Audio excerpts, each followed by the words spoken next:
Me llamo Marie Curie.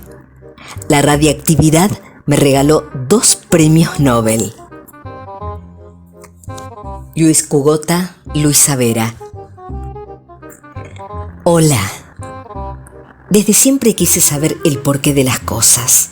De pequeña, cuando viví en Varsovia, o ya de mayor, cuando fui a París, quería saber por qué las cosas eran como eran. Cada día descubrí un mundo nuevo.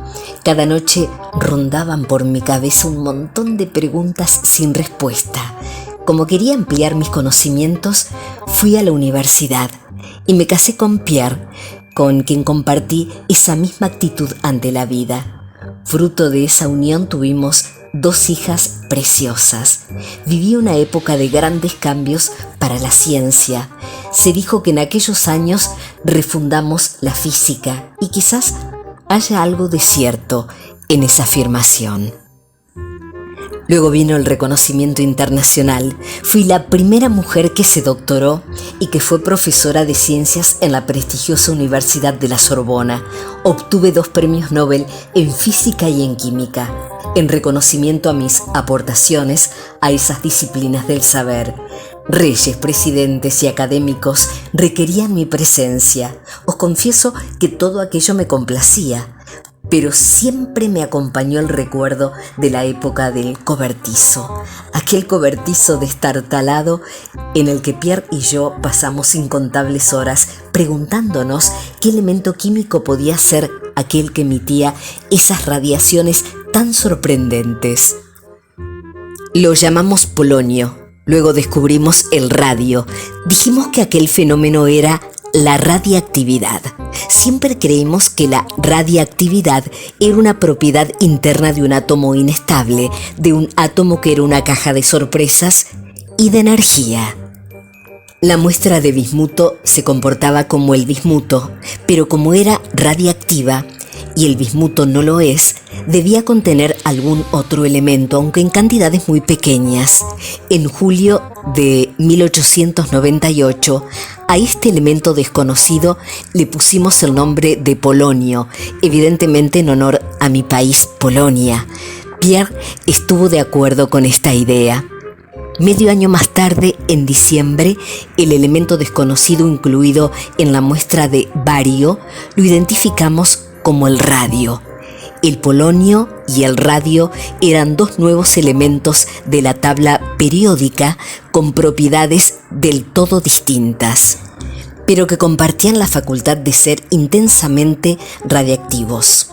Tengo que señalar también que un tiempo después, nuestro buen amigo André Debier detectó el actinio, un nuevo elemento radioactivo que obtuvo de un precipitado de hierro a partir de la separación de la pecblenda. Conseguir 0,1 gramos de radio no es tarea fácil, pero una cosa es reparar en un nuevo elemento químico y la otra, muy distinta, es aislarlo de los compuestos en que suele presentarse mezclado. Además, hay que conseguir una cantidad suficientemente pura para estudiarlo con garantías de éxito. Esta exigencia en el caso del radio nos llevó 3 años, pero si nos referimos al polonio, no lo conseguimos nunca. Y con el radio lo logramos gracias a algunas ayudas procedentes de científicos amigos y de instituciones muy diversas. Parecía que jugábamos con una cierta ventaja. Las propiedades que se desvelaban del radio despertaban un gran interés en la ciencia y en la industria. La cuestión es que teníamos que tratar grandes cantidades de pecblenda para obtener ínfimas cantidades de radio. El gobierno de Austria nos proporcionó 1 tonelada de pecblenda con la esperanza de que encontráramos alguna utilidad a este residuo de sus minas. También obtuvimos otras 7 toneladas de pecblenda de la que ya se había extraído el uranio.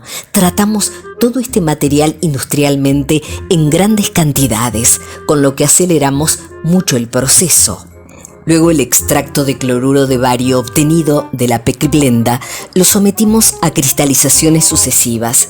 En cada paso obteníamos cristales más radioactivos y por lo tanto más ricos en radio. El proceso era lento, es verdad, pero sabíamos que íbamos por buen camino. 3 años después, por primera vez, dispusimos de nada menos que de un decígramo, 0,1 gramo de cloruro de radio puro. Parecía poca cantidad, pero para nosotros era un tesoro. Entonces determinamos que el peso atómico del radio era de 225, mientras que el del bario era de 137. Aislar el radio en estado puro nos llevó otros 8 años más. El precio de la fama y el nacimiento de Eve. Pierre se encontraba muy débil aquel diciembre y nos fue imposible desplazarnos a Estocolmo a recoger el premio Nobel. La Academia Sueca nos animó a presentar en el futuro una comunicación sobre nuestros trabajos. Fuimos a Suecia en 1905 y Pierre pronunció un discurso muy emotivo. Repasó nuestros estudios sobre la radiactividad, alertó del peligro que suponía el mal uso de las fuentes radiactivas y concluyó en tono optimista y señalando los posibles beneficios que podía proporcionar a la humanidad. La concesión del premio Nobel alteró por completo nuestras vidas. Mucha gente venía a vernos y nos pedían artículos y solicitaban nuestra presencia para dar conferencias en casi cualquier parte del mundo. Los fotógrafos nos perseguían en casa y en el trabajo. Tanta publicidad y tantos requerimientos nos aturdían.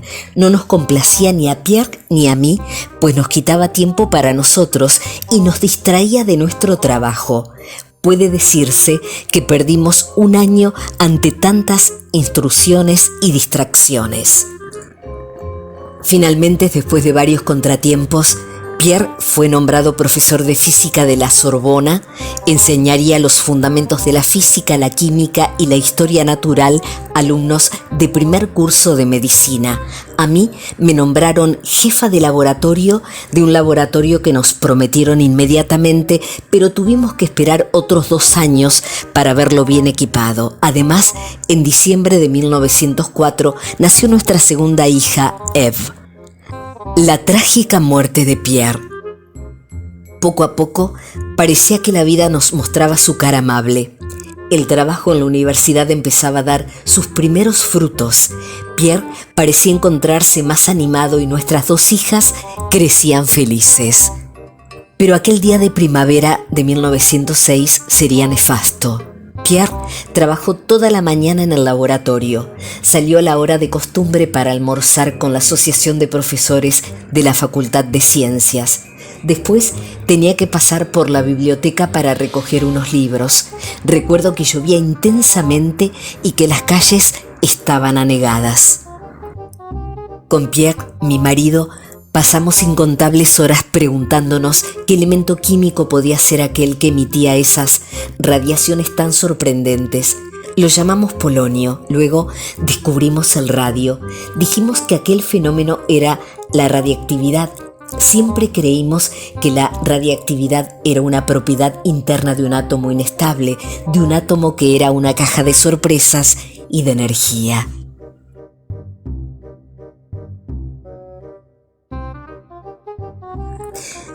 Me llamo Marie Curie.